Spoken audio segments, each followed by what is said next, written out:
The Chicago Bears just turned into the problem nobody in the NFC wanted, and almost nobody outside Chicago has felt it yet. This is not the same messy project that was trying to figure things out a year ago.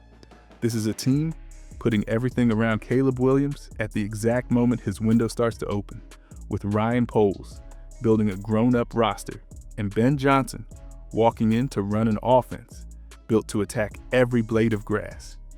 When a franchise that has lived on hope for years suddenly has real structure, real stars, and real expectations, every move they make from this point on gets dangerous. Because now you are not just rebuilding, you are playing with a real shot at January football. Look at what sits around Caleb Williams right now, and you see why this feels so different. DJ Moore is still the emotional pace setter in that room, the veteran who knows how ugly seasons can get and still shows up, while young firepower like Rome Odunze, Luther Burden, Colston Loveland, Cole Kmet, and DeAndre Swift give Chicago layers of answers that old Bears offenses never had. Even the depth pieces matter now. Players like Jade Walker and Olamide Zaccheaus, who kept things steady when injuries hit, because good teams survive those stretches instead of folding. On the other side of the ball, you can see Dennis Allen and Al Harris shaping a defense that wants to live in the backfield, with Montez Sweat, Austin Booker, Dayo Odeyingbo, and Shamar Turner as the early core of a front that is supposed to harass quarterbacks for the next few years, not just one hot month. That is the part that changes the entire conversation around this roster and around DJ Moore. When you finally have a real offense, a growing defense, and a young quarterback who can actually take you deep into the playoffs, you cannot afford lazy choices. You cannot afford emotional moves, and you definitely cannot afford to misunderstand the value of your best wide receiver. The front office keeps praising DJ Moore in public. Fans keep arguing over whether he is a luxury or a must-keep piece. And somewhere in the middle is the truth that might decide how far Caleb Williams can go. To understand how serious that decision really is, we need to look at what DJ Moore actually did for this offense beyond the stat line, and why that story is not as simple as some people want it to be. But before we get into that, hit that like and subscribe button for more Bears and all the NFL content. Let's aim for 500 likes on this video. Nobody outside Chicago really understands how much control DJ Moore had over this offense. They just see the stat line and move on. Inside the building, it was different, because when everything got loud and messy, the ball kept finding DJ Moore. Third downs, red zone, late drives, when the call sheet starts to feel small. That was the moment where Caleb Williams would look up, see single coverage on his number one, and trust that timing they built all year. The shocking part is that a lot of his biggest plays were not even the highlight catches. It was the quiet routes where he cleared space, so Rome Odunze, Luther Burden, or Colston Loveland could rip open the middle of the field. Ben Johnson did not treat DJ Moore like a simple outside target. He turned him into a toolbox. One snap, he is outside, winning on a deep comeback. The next snap, he is in the slot working option routes. Then you look up, and he is standing in the backfield next to DeAndre Swift, taking a handoff, or leaking out as a late checkdown. There was even that moment against Cincinnati, where Johnson trusted DJ Moore to throw the ball, and he delivered a touchdown, like he had been a gadget quarterback his whole life. He finished near the top of the team in targets, catches, yards, and scores, but the numbers still miss how many times he forced coverage to rotate, how many times he dragged a safety out of the way so Cole Kmet could sit down over the ball, or so a crosser from Rome Odunze could come free. The part that almost never shows up in any graphic is the way DJ Moore became the standard for everyone else. Young players watch who plays through pain, who blocks on the edge for a run that is not coming their way, who sprints back to the huddle after a miss.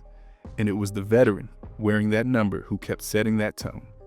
That is why his coaches talk about toughness first. Before they ever bring up stats, they know this offense leaned on him in more ways than fans can see on Sunday. So when people throw around trade ideas like it is fantasy football, The real question is simple. How do you put a price on a player who touches that many parts of your attack? And what would it actually take for Ryan Poles to say, losing all of that makes sense for the bigger picture? Some people talk about the Chicago Bears like moving DJ Moore is just a clever front office trick, but inside Halas Hall, this is a decision that could flip the entire balance of the roster. On one side, you have a proven receiver who already knows the system, already has a connection with Caleb Williams, and already earned the trust of Ben Johnson in every part of the field. On the other side, you have the dream of turning one player into a bigger prize, a move that could help take pressure off the defense or fix a weak spot that keeps showing up in big moments. The twist is simple. This is not a choice between liking DJ Moore or not. It is a choice between how far you think this core can go and what kind of risk you are willing to take with a real window open. If Ryan Poles ever picks up the phone and listens on DJ Moore, it will not be because he wants to clear a locker or send a message. It will be because another team is waving something heavy on the other side of the deal. Think about the kind of names that actually move the needle. A true edge terror like Max Crosby, TJ Watt, Bradley Chubb, or Kayvon Thibodeau. A dominant interior force such as Dexter Lawrence, Darren Payne, or Grady Jarrett, or even a back-end leader like Budda Baker or Jesse Bates. If the safety room around Kevin Byard and Jaquan Brisker needs a new anchor, the only way a trade makes sense is if you walk out of the room saying the Bears' defense just got scarier right now, not 2 years from now, and the overall team just became harder to game plan for than it was with DJ Moore on the field. That is why sending him out for a simple stack of draft picks feels so thin once you slow down and really look at it. A future first sounds nice on a graphic. A package of high choices sounds smart in theory, but draft picks are promises, not players, while DJ Moore is already answering questions every Sunday. Take him away, and you are not just asking Rome Odunze, Luther Burden, and Colston Loveland to grow faster. You are betting that they stay healthy, handle pressure, and never hit a wall at the same time. One wrong injury, one slow stretch from a young target, and suddenly that clever trade stops, looking like a win and starts looking like a hole. Which is why the real battle now is not just what you can get for DJ Moore, it is how confident you are that this offense can survive if you pull him out of the picture. The Chicago Bears look loaded at wide receiver on paper, and that is exactly where smart teams sometimes talk themselves into trouble. A season stretches over months, bodies get sore, speed fades late in the year, and that shiny depth chart you love in August can look very different by December. People keep saying that between DJ Moore, Rome Odunze, Luther Burden, Colston Loveland flexing out, Cole Kmet working the seams, and DeAndre Swift catching out of the backfield, this offense will always have answers. The hidden danger is simple. Once you remove one true top target from that mix, you are much closer than you think to nights where the defense only has to solve one real problem instead of 2 or 3 at the same time. Picture a stretch where a defense spends the entire week building a plan to crowd Rome Odunze, roll help toward Luther Burden, and bang on Colston Loveland at the line. If DJ Moore is not there to punish single coverage and force coordinators to back off, you end up asking young players to carry a load that usually belongs to veterans. Routes that used to feel free suddenly have a body leaning on them. Spacing that felt comfortable now feels tight, and Caleb Williams has to hold the ball a little longer because the first read does not shake loose as often. One long season with small knocks and nagging issues is all it takes for that room to go from strength to question mark. And you do not want to realize that in a cold road game when you need a drive to save your year. That is why treating wide receiver like a math puzzle on a board is so risky when real players are involved. You can call DJ Moore a luxury all you want, but the moment you move a piece like that, every snap for Rome Odunze, Luther Burden, Colston Loveland, and the rest of that group takes on extra weight, and the margin for error around Caleb Williams shrinks. The coaching staff can design answers, the play caller can scheme releases, But the roster choices come from the front office. And this is where every small decision at receiver connects to bigger questions about how Ryan Poles and his lieutenants handle power, draft, capital, and long-term planning for this window. The Chicago Bears are not just a story about players right now, they are a story about people in suits, making moves that can decide how long this run lasts. While fans argue about DJ Moore, there's another battle quietly playing out with Ian Cunningham and the Atlanta Falcons that could shape future drafts. Cunningham is not some random assistant. He is the trusted voice next to Ryan Poles. And now, he is a finalist for a general manager job in a place where Matt Ryan is running football operations, and the owner wants a new direction. That alone would be big news, but the twist is that everyone is still waiting on one answer from the league that could hand Chicago extra picks or leave them with nothing. The rule sounds simple when you first hear it. Hire a minority candidate into a real promotion, and his old team earns a pair of third-round selections. The problem here is the wording, because on paper, the Falcons' general manager chair has been described as a secondary football role under a president of football, even though everyone expects that person to have serious power over the roster. So you end up in this strange spot where Ian Cunningham might finally get the job he has earned, Ryan Poles will back him all the way, Arthur Blank gets his new decision maker, and the Bears are still checking their pocket to see if the league will actually honor the spirit of the rule or hide behind technical language. If Chicago loses a key builder in the front office and does not receive those extra picks as compensation, that changes how aggressive they can be in trades and how much flexibility they have when it is time to reload around Caleb Williams. This is why the front office story matters just as much as anything that happens on the field, because every move at the top trickles down to roster calls, trade packages, and draft day swings. If Cunningham leaves and the Bears gain the extra selections, Poles suddenly has more tools to chase a pass rusher or protect himself if he ever decides to move a big name like DJ Moore.